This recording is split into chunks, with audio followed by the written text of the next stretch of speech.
Okay, so if we look quickly here at this class, and I'm going to do a quick overview for you of what we cover. So I've been teaching this course on and off since 2017. I developed the curriculum. I'm a historian. I've been studying 31 years now, 31 years, going on 32 years. And I put together all the slides. We cover about 80 to 100. There's about 80 to 100 articles that we reference in the class. And there's 7 or 8 books that we also use in the class as reference. Okay, so you don't have to buy any of the books to follow along. And I'm going to show you some of the slides here. You don't have to buy any of the books to follow along. We show you the text right on the screen. Okay, but you can get them for your own library. All right, so we talk about everything from Dinknesh, who dates back about 3.2 million years ago. Australopithecus afarensis, who was the early form of humans. Discovered in 1974 by Dr. Donald Johansen in Ethiopia. We talk about who Imhotep was as well, one of the greatest people who ever lived in human history. And we deal with how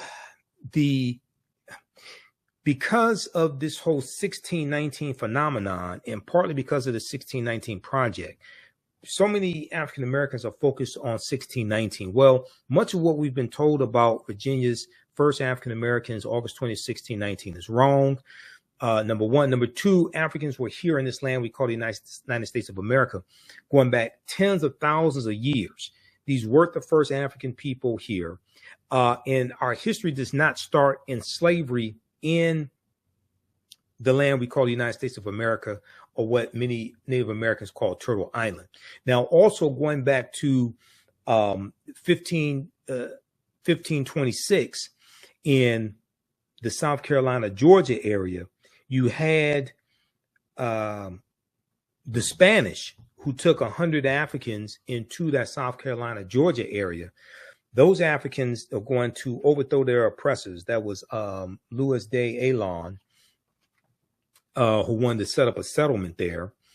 And they're going to go live with the Native Americans. They overthrow their oppressors. There's an article from Washington Post. Before 1619, there was 1526, the mystery of the first enslaved Africans and what became the United States. Okay. So we go through and look at this history chronologically. All right. And we deal with the African presence in the Americas going back at least 51,700 years ago, and the research from Dr. David Imhotep in his book, The First Americans Were Africans, Documented Evidence. We look at the discovery from Dr. Albert Goodyear in 2004 in Allendale County, South Carolina. And Dr. Albert Goodyear, who's an archaeologist at the University of South Carolina, they found 13 different pieces of evidence, 13 different pieces of evidence or types of evidence that thoroughly documented an African presence in this country going back at least 51,700 years ago. They found artifacts, architecture, campsites, carvings, Egyptian writings, footprints in lava, genetic M174D haploid groups dealing with DNA and genetics. They found linguistics, paintings, skulls, skeletons, structures, and tools. They found 13 different types of evidence, thoroughly documenting an African presence dating back at least 51,700 years ago. So this doesn't mean that the transatlantic slave trade did not happen. It just means that African people were here for tens of thousands of years before the transatlantic slave trade happened, and it started with the Portuguese in 1441. Okay, going into the area that's modern-day Mauritania. This is a picture of Dr. Albert Goodyear. This article is from November 18, 2004, ScienceDaily.com. New evidence puts man in North America 50,000 years ago. And it talks about his discovery. And the evidence was from the Khoisan. Okay, the Khoisan have the oldest DNA on the planet. They're the ancestors to the Ainu and the Twa. They come from Southern Africa, an October 2012 genetic study published in Science magazine found that the Khoisan in southern Africa are the oldest ethnic group of modern humans, with their ancestral line originating about 100,000 years ago at least. The Khoisan, formerly called by the derogatory term Bushmen, are genetically unique, and no other currently known population had separated so early from our common modern human ancestor, according to the report. Now, here are two Khoisan women. They're the short-statured Africans, okay, the ancestors to the Ainua and the Twa. Now, the Khoisan live mainly in southern Africa, in territory spanning Botswana, Namibia, Angola, Zambia, Zimbabwe, and South Africa. They are largely divided into two groups: hunters and gatherers, or the Sans people, and keepers of the livestock, called the Khoi people. Now, Sarah Baartman, or Sartije, Hottentot Venus, as she was derisively called, who was sold to a freak show in the early 1800s in England and traveled throughout England and in France. She was Khoisan. She was Khoi, okay? The Khoisan languages include the distinctive click sounds that aren't found in the languages of their neighbors. There was an article from AtlantaBlackStar.com called 5 Ethnic Groups That Prove That the First Humans Were Black. Okay, now we talked about Sarah Baartman in our class on this past Saturday, okay, July 8th. So as soon as you register for the class and visit our website, theafricanhistorynetwork.com, you can watch that full 2-hour class. We do the sessions live. All the sessions are archived and recorded, and you can go back and watch it anytime. So even after the 12-week online course is over with, you still have full access to the class. All right, so we talked about Sarah Baartman, and we talked about there's an article from, there's one from blackpast.org. There's also information from the BBC. I was looking at articles from the BBC as well on Sarah Baartman also. The one from the BBC is called The Significance of Sarah Baartman, the significance of Sarah Baartman. And it has drawings of her because photography, she dies in about 1815. So photographic camera, that wasn't invented till the late 1820s by John daguerreotype. Okay, the daguerreotype camera. If we look at this here, let's see. Let's go to this article from the BBC, bbc.com, The Significance of Sarah Baartman, January 7, 2016. So she had large buttocks, okay? She had a vulva that drooped down. And when she died, her sexual organs were put on display in the Paris Museum, okay? When she died, she dies in 1815. Okay, she died at 26 years old. Her brain, skeleton, and sexual organs remained on display in a Paris museum until 1974. Her remains were repatriated and buried until 2002. So it's going to be Nelson Mandela, who was Khoisan as well, who's going to call for her remains to be brought back home and buried in South Africa. All right. 2 centuries ago, Sarah Baartman died after years spent in European freak shows. Okay. Now, rumors over a possible Hollywood film about Baartman's life has sparked controversy. So the film, originally some rumors started that Beyonce was going to do a film about Sarah Baartman, but her spokespeople said that's not true. Okay. So let's not get caught up on that. Brought to Europe seemingly on false pretenses by a British doctor, she was stage named the Hottentot Venus. She was paraded around freak shows in London and Paris with crowds invited to look at her large buttocks.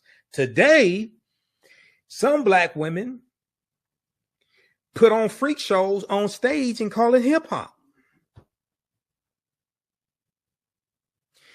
Today, Sarah Baartman is seen as by many as the epitome of colonial exploitation and racism, the epitome of colonial exploitation and racism, of the ridicule and commodification of Black people, or the commodification of the sexuality of Black people, of African people.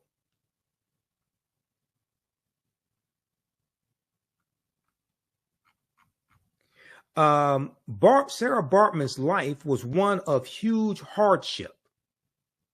It is thought she was born in South Africa's Eastern Cape in 1789. Her mother died when she was 2 years old, and her father was a cattle driver.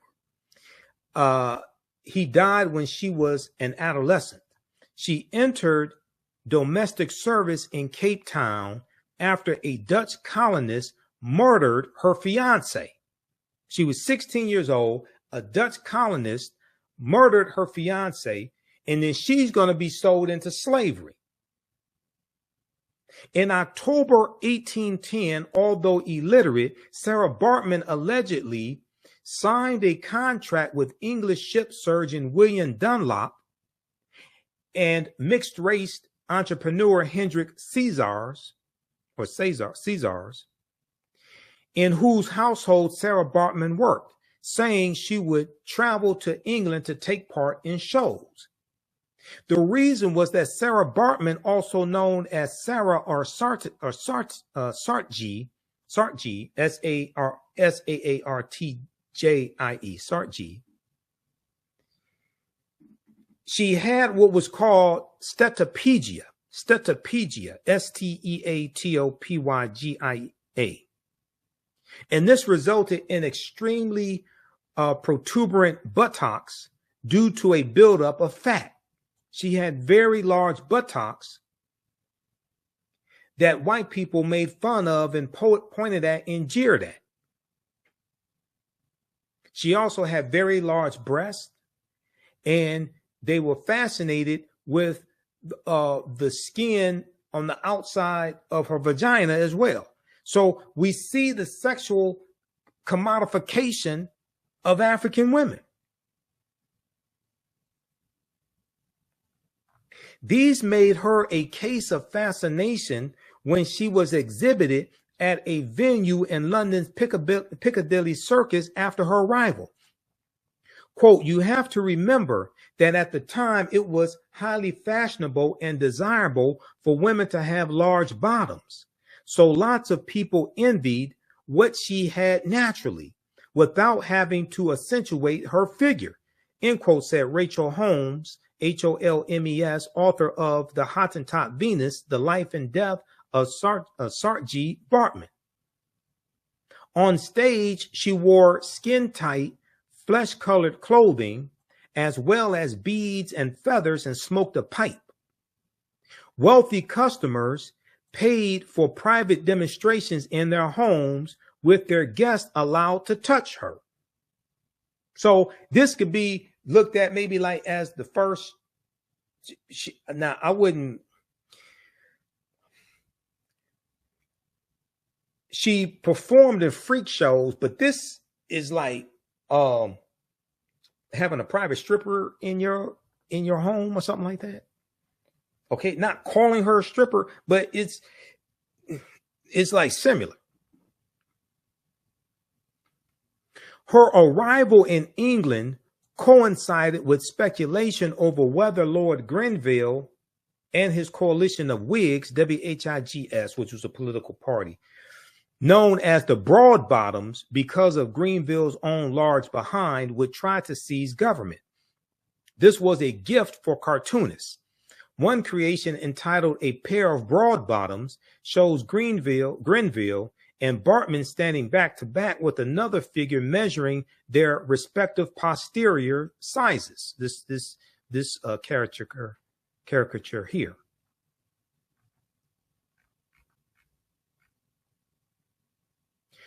Sarah Baartman's promoters nicknamed her the Hottentot Venus, with Hottentot now seen as derogatory, then being used in Dutch to describe the Khoi and San people that we described are the oldest people on the face of the earth, the Khoisan.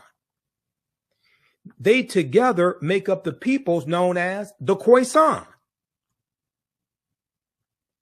And there's evidence of them being here in the U.S. going back at least 51,700 years ago, which is the discovery that Dr. Albert Goodyear made in 2004 in Allendale County, South Carolina, which Dr. David Imhotep documents in his book, The First Americans Were Africans, Documented Evidence.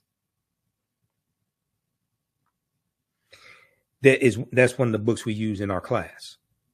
And I've interviewed Dr. David Imhotep about 13 times. He's a friend of mine. The British Empire had abolished the slave trade in 1807. Now, they got involved in 1562. They abolished it after being involved something like 274 years, something like that. Because they allowed it, you could still own African slaves up until 1833. So they were involved for something like 274 years. They want credit for ending it. Why did you get involved in 1562 with Sir John Hawkins and the good ship Jesus? That's my question. You don't get credit for something that you allowed to go on for 274 years. Now you want a pat on the back. Even so, campaigners were appalled at Sarah Baartman's treatment in London. Her employers were prosecuted for holding Sarah Baartman against her will, but not convicted, with Sarah Baartman herself testifying in their favor in court, because there was a court case. The abolitionists were trying to get her freed. And her owner produced a signed contract, even though she was illiterate, saying, you know, hey, she agreed to this. Quote, the question remains, was Sarah Baartman coerced as abolitionists, humanitarian campaigners claimed, or was she acting on her own free will? End quote, says Krister Petley, Petley, a history lecturer at Southampton University. Quote, if she was coerced, she might have felt too intimidated to tell the truth in court. We'll never know, end quote. Okay, read the rest of this here. Okay, she dies 26. There are reports that she became a prostitute as well. She drank and smoked heavily, and according to Holmes, was probably prostituted by him. Okay. In 1814, Sarah Baartman moved to Paris with Caesars. She became a celebrity once more, drinking at the Café de Paris and attending society parties.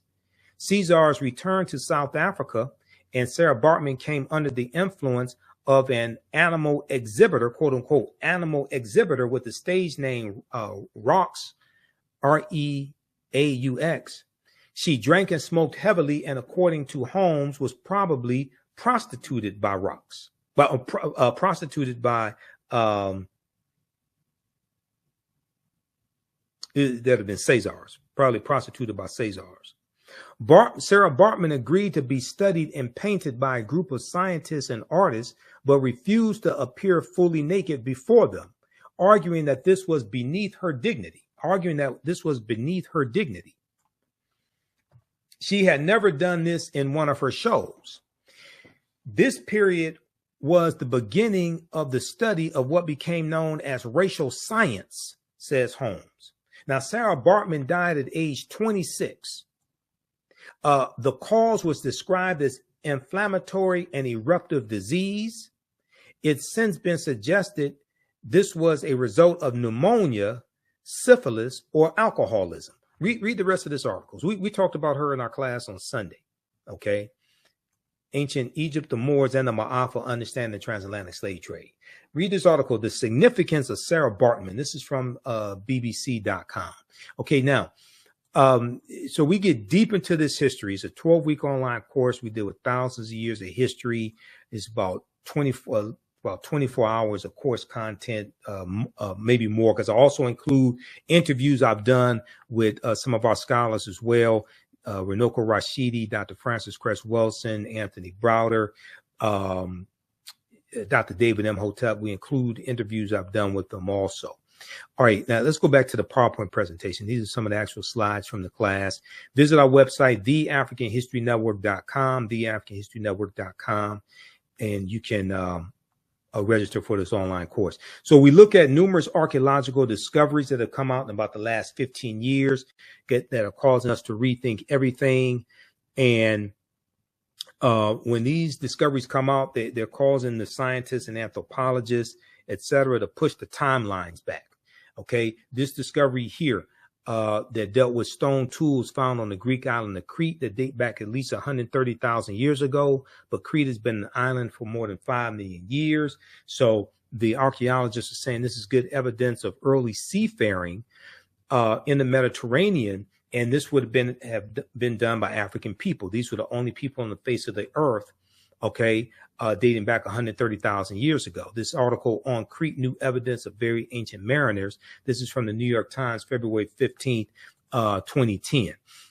We look at discoveries like the discovery of the lost city of Egypt, Tanis Heraklion. There are 2 lost cities of Egypt that we look at, Tanis Heraklion, but also Dazzling Aten, which was discovered a couple of years ago, about 2021. Dazzling Aten is another lost city of Egypt. This article here from Yahoo News, April 30th, 2013, sunken Egyptian city reveals 1,200-year-old secrets. And the UK publication, The Telegraph, reports that 150 feet beneath the surface of Egypt's Bay of Abu Qir, they found 64 ships, 16-foot tall statues, 700 anchors, countless gold coins, and smaller artifacts. Frank Gaudillo was the lead archaeologist on this expedition. He estimates that Tanis Heraklion was built around 8th century BCE, before the Common Era. So these are some of the statues that they found buried at the bottom of the sea. All right. And this documents this African presence. So we get into understanding what culture is.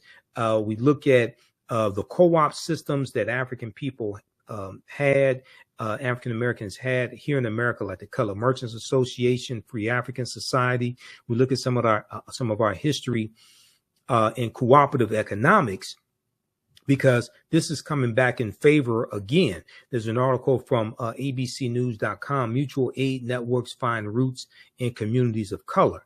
Mutual Aid Networks Find Roots in Communities of Color. And then also there was a piece from the Vice.com, and they interviewed Dr. Jessica Gordon-Nimhard, how Black co-ops can fight institutional racism. How Black co-ops can fight institutional racism. This is from Vice.com, August 9th, 2016. And Dr. Jessica Gordon-Nimhard said, so the co-ops had, so how do co-ops function in a capitalistic system? She said the co-ops has the factories, does all the production, does all of the marketing, handles the business side, that frees the farmers up to do their dairy farming, knowing that they have a market. Individually, they would not be able to afford a production plant or afford all of the advertising. But owning it all together, the individual farmers can now afford to compete. So she was talking about Land of Lakes. Okay, Land of Lakes is a cooperative. We have examples all over the world, and sometimes how that looks is it's a small enterprise that allows smaller individuals to compete. Take a group like Land of Lakes, which is one of our largest agricultural corporations. It is actually a cooperative of dairy farmers that all own Land of Lakes together equally. And Land of Lakes buys its milk and produces all the dairy products. Okay. So we look at other archaeological discoveries, like the one coming out of Morocco in June 2017, which they found remains of Homo sapiens, modern man, dating back 300,000 to 350,000 years ago. The earliest previous Homo sapien bones date back 195,000 years ago. And this was found in Ethiopia, clear across the continent. Okay. And once again, when these discoveries take place, they're causing the archaeologists, the paleontologists, the scientists to push the timelines back and realize that all of this is older than we thought. There was the discovery from April 26, 2017, mastodon bone findings could upend our understanding of human history. Okay. And paleontologists in California dug up 130,000-year-old mastodon, a 130,000-year-old mastodon skeleton that, according to paleontologists, looks like it was smashed apart by humans. But they found this skeleton in America where people were not supposed to have arrived for over 100,000 years.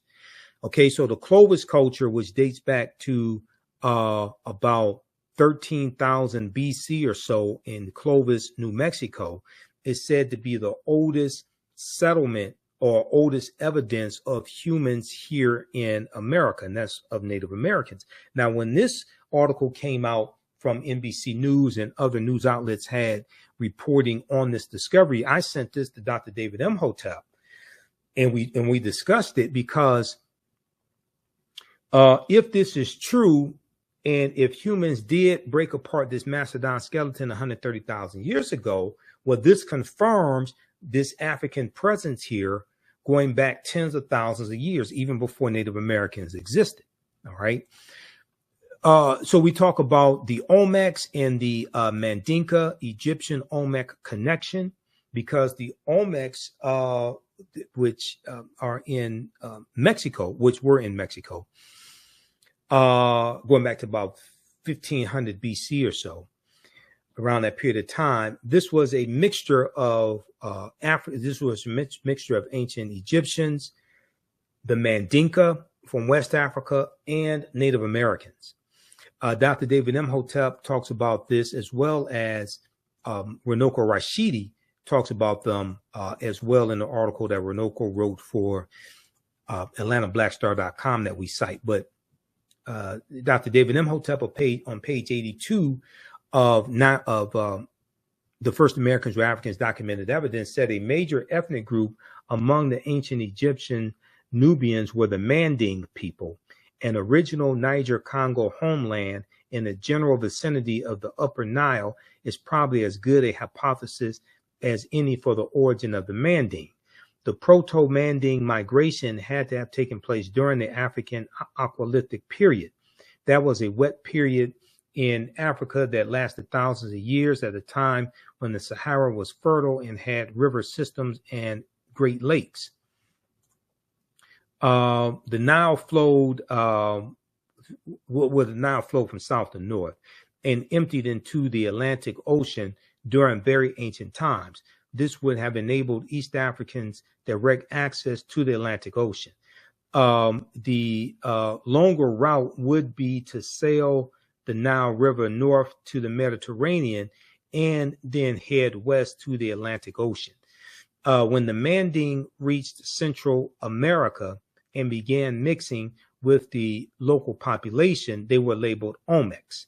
The Olmecs were supposedly a mixture of the Manding or Mandinka, the Americans or American Indians. Do not forget that the Manding made up the base of the Olmecs, so the Egyptians, the Manding, and the base of the Olmecs are related to each other. That's from page 82 of the First Americans who Africans documented evidence. We deal with the Druids and St. Patrick in Ireland, and how the Druids are dealing with a watered-down teaching coming out of ancient Kemet, ancient Egypt. We look at the 800-year occupation of Europe by the Africans known as the Moors, and the Spanish Grenadan War in 1492, and the Moors losing control of their last stronghold of Granada, January 2nd, 1492. Okay, we deal with all of that history. We look at ancient civilizations like Nubia, Ta-Nehisi, ancient Kemet, Carthage and the Carthaginian Wars, and Hannibal Barca. We look at Egypt, what's known as Egypt of the West, and the African influence here in America. The Tekhen is an ancient African symbol that comes from the mythology of Asar, Auset, and Heru, who the Greeks called Osiris, Isis, and Horus. There were about 1,200 Tekhenu all throughout ancient Kemet. Today, there are less than a dozen. There are three ancient Tekhenu or obelisks that were taken from Egypt, and they were taken into London, England, New York City, and Paris, France. Ancient Egyptians called obelisks Tekhen, and they were also used to tell the time in the past. Their pinnacles were basically covered in gold to reflect the sunlight. Historians say the obelisks represented immortality and eternity, and their long structure helped connect the heavens and the earth. Currently, Cleopatra's Needle is the name given to the three ancient Egyptian obelisks, one in New York City, one in London, England, one in Paris, France. Okay, there's an article called Cleopatra's Needle, how three ancient Egyptian obelisks ended up in New York City, London, and Paris, France, from face-to-faceafrica.com. Check that out. So we talk about the first Holy Trinity of Asar, Auset, and Heru. Some of this information may go outside the circumference of your own awareness. Just because you never heard it before, disagree with it, does not mean it's not true. It just means you have to do some research to understand what I'm talking about. The Greeks called them Osiris, Isis, and Horus. There were approximately 1,200 Tekhen built in ancient Kemet in ancient times, but only about a dozen are found in Egypt today. Many of the Tekhen removed from Egypt are now in Istanbul, Turkey, London, England, Paris, France, Berlin, Germany, New York, Rome, Italy, and Vatican City, and elsewhere throughout the world. The Tekhen are now called obelisks by their new owners, and few people know their origin or that they symbolize the resurrection of the African king Asar, who the Greeks called Osiris. Read page 17 of Egypt on the Potomac by Tony Browder. And I just interviewed Tony Browder in April of 2023. We talked about why Nile Valley civilization history is so important. Now, the word Mason, M-A-S-O-N, is derived from the Latin words mass and sun. Mason means child of light and expresses the desire to pursue light, which is a metaphor for the sun, which symbolizes knowledge. The term child of light, or sons and daughters of light, was first used to identify students who had completed 42 years of study in the temples of ancient Kemet, ancient Egypt.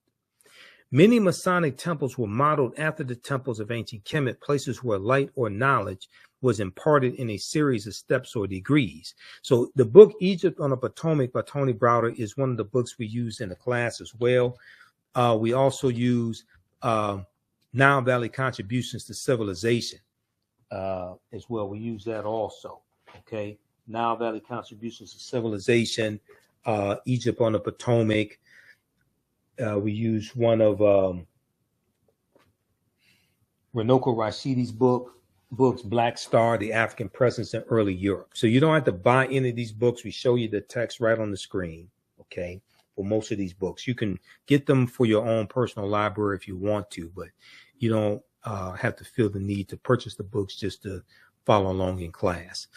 All right, now let's continue here.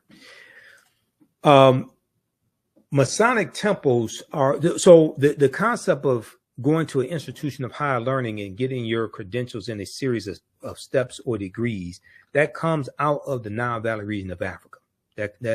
That comes out of ancient Kemet in the Nile Valley region of Africa. That comes from us.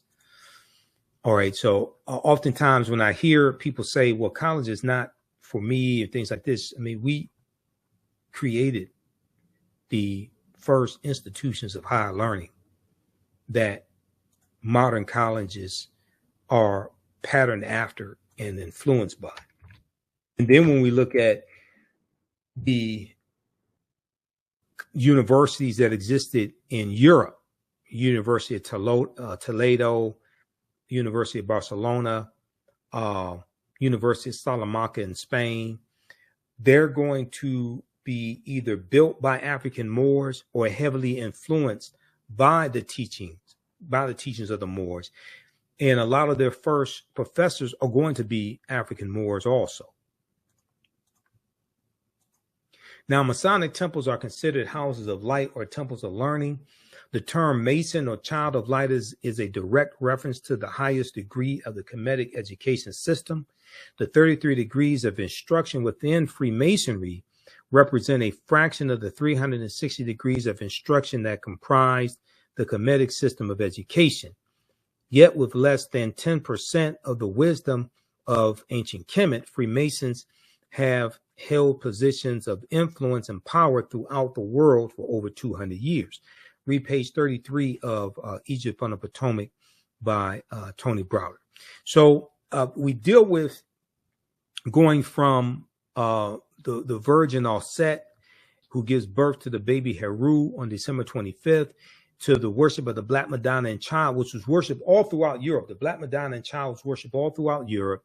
And probably the European country that has the greatest representation of the Black Madonna Child would be France, with about 300 representations, statues, and paintings of the Black Madonna Child. We look at some of the deities, some of the Netcher coming out of ancient Kemet, Ma'at as well. We look at things like the judgment scene that includes Anpu and Dehuti, also Asar, who sits on the throne of judgment. So we go through and look at history. We look at things like historical figures like Bishop Nicholas, who becomes a saint. And Bishop Nicholas was of African descent. And Bishop Nicholas was the real life inspiration for the secular character of Santa Claus, which comes from the mythological character also of Sinterklaas. Sinterklaas means Saint Nicholas in Dutch, and Sinterklaas we see is worshipped, is revered amongst the Dutch. We see this in Holland and the Netherlands, and there's a celebration of Sinterklaas in the beginning of November, okay, and it goes through December, and they commemorate Sinterklaas along with Zwarte Piet, who was a Moor. Zwarte Piet means Black Pete in Dutch. It commemorates Sinterklaas coming in from Spain on a steamship, a steamboat, with Zwarte Piet, Black Pete. Okay. So this once again also deals with the history of the Moors throughout Europe. We look at why Christmas is celebrated on December 25th, because nowhere in the biblical text does it state that Yeshua, Jesus the Christ, was born on December 25th. We look at the film Black Panther. The film Black Panther deals with African culture, African history, African language, African spiritual systems. And the Panther Deity Bast, who watches over the people of Wakanda, and we know in ancient Kemet, cats were looked at as a protector.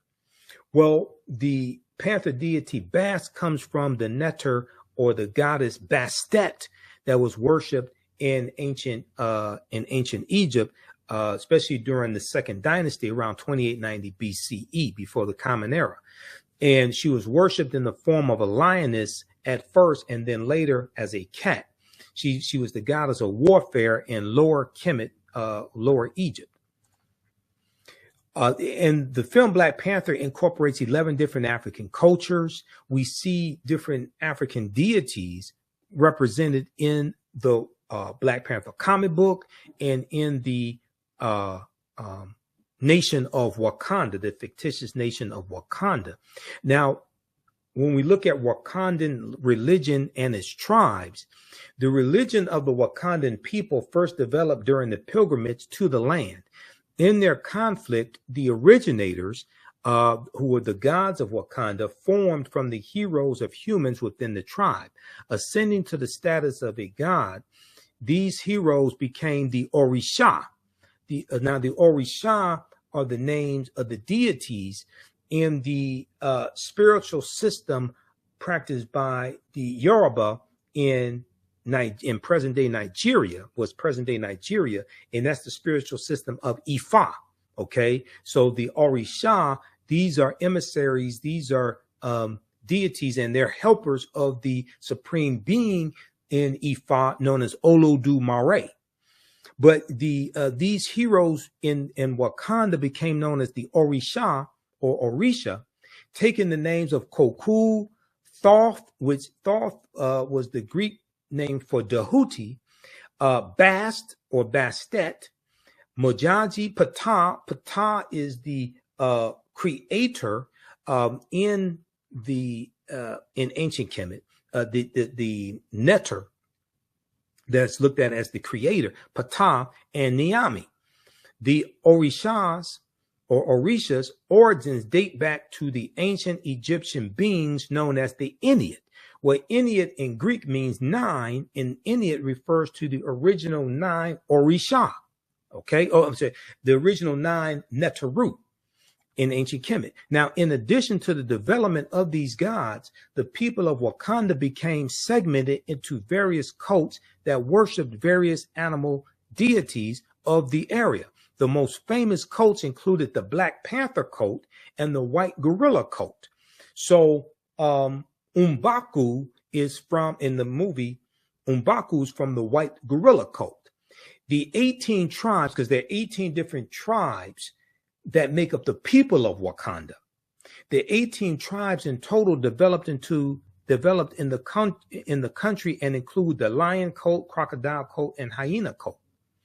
The Ennead, Ennead means group of 9 in Greek. In ancient Kemet, they were called the Bastet. The 9 Netteru were Atum, which was the sun, Atum,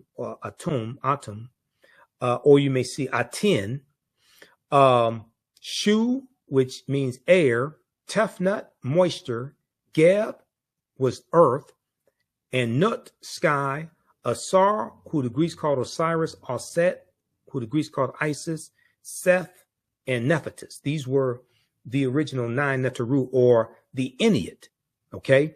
One of the books we use in the class is also Ancient Egypt by Lorna Oakes and Lucia Galen. All right.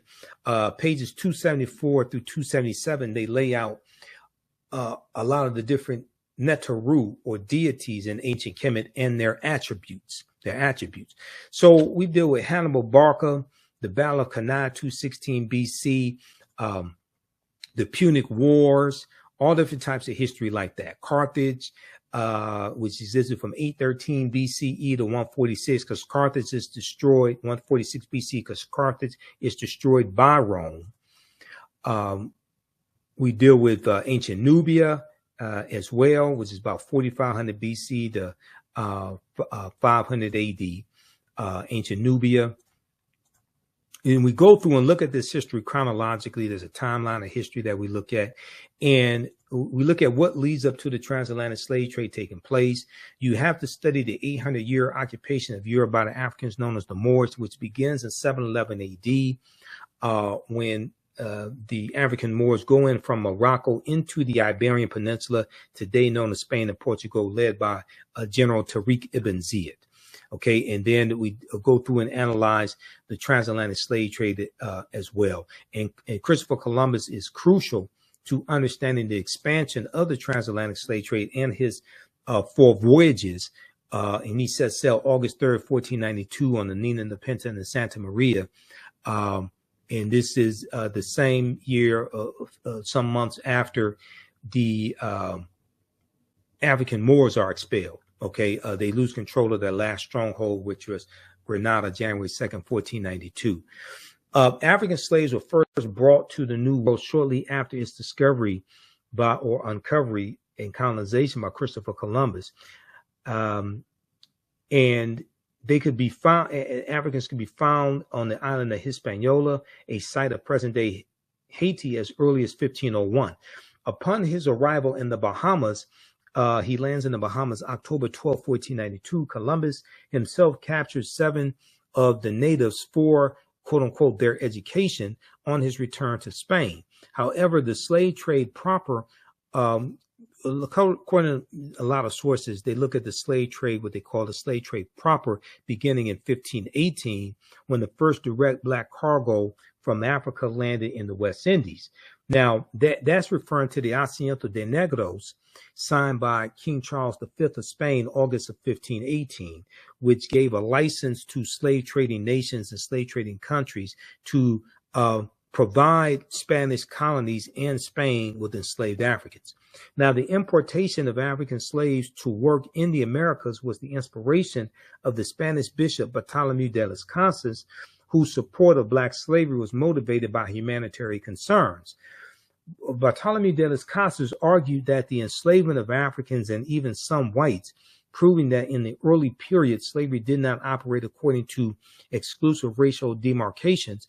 He argued that enslaving Africans as opposed to Native Americans would save the indigenous American Indian populations, which were not only dying out, but engaging in large-scale resistance as they opposed their excessively harsh conditions. As a result, King Charles V, who was then King of Spain, agreed to the Asiento de Negros, or slave trading license. He signed this in August of 1518, which later represented the most coveted prize in European wars, as it gave to those who possessed it a monopoly in slave trafficking. Now, the widespread expansion of the oceanic slave trade can be attributed to the enormous labor demanded by sugarcane, one of the first and most successful agricultural crops to be cultivated by African slaves. The earliest lucrative Spanish sugar plantations were in the Caribbean and West Indies on the islands of Haiti, Cuba, and Jamaica, while Portugal controlled large areas of Brazil. However, Spanish and Portuguese domination of the slave trade was soon challenged by other Europeans, including the British. One of the earliest adventurers, Sir John Hawkins, undertook his first voyage between 1562 and 1563 as a direct consequence of his gains and was knighted by Queen Elizabeth I. Okay, so this is just a sample of the type of information we get deep into in this 12-week online course that I teach called Ancient Kemet, the Moors, and the Ma'afa, Understanding the Transatlantic Slave Trade, what they didn't teach you in school. Okay, so I do a PowerPoint presentation. We have book references, articles, video clips, all of this. I share excerpts of interviews I've done with the historians, with the scholars as well. You can, if you learned anything from this broadcast, from this brief preview, register for the 12-week online course at our website, theafricanhistorynetwork.com, theafricanhistorynetwork.com. As soon as you register, you can start watching content. Our next class is Saturday, July 15th, 2023, 2 p.m. to 4 p.m. Eastern Standard Time. You do not have to be in class live. You don't have to be in class when we're live. We do the sessions live, then all the sessions are archived. So, because we record all the sessions. About 10 minutes after we finish the class, it's available to watch on replay. All right. So as soon as you register, you can watch the class we did July 8th and the class we did July 1st. All right. And then Sundays, I teach Black resistance movements from the Haitian Revolution, U.S. Civil War, Civil Rights Movement, and Black Power Movement. Okay. 1800 to 1968. If you want to register for, if you want to pay for the classes through Cash App, you can do that. Just email me to let me know what the money's for. Okay. It's because I need to know what it's for. I need to know because if you want me to register you in the class, I need your email address also. All right. So you can email us at ahnshow@theafricanhistorynetwork.com or just click right here on the website, contact the African History Network. We have our PayPal, Cash App information here. Click on it. This helps us keep doing the research as well. Yeah, our official Cash App tag is $, the AHN show, SHOW. When you go to it, it says Michael. These other ones here, I've identified 5 fake African History Network accounts I'm trying to shut down. Cash App is not cooperating with me. I launched an investigation. I had them launch an investigation late last year. I had to follow with them again because they don't get back with me. Okay. I don't know what the problem is with Cash App. They have like really poor customer service when it comes to investigating fake accounts that have been set up. All right. But we have that information here at our website, theafricanhistorynetwork.com. All right. Look, we have to get out of here. Remember, at the African History Network, we focus on educating, empowering, and inspiring people of African descent throughout the diaspora and around the world, because right now it's corrects wrong behavior. Hopefully you learned something from today's radio show, our show, as well as this preview of this 12-week online course that I teach. Be sure to register for the online class. Also follow us on our fan page, The African History Network. Give us a thumbs up on this broadcast. Follow us on our YouTube channel, Michael Imhotep, IMHOTEP, on YouTube as well. And my personal Facebook page, Michael Imhotep on Facebook, and as well as the Michael Imhotep Show. That's our other Facebook page, okay? Remember, right now it's correct wrong behavior. It's not over till we win. Wakanda forever. And we'll talk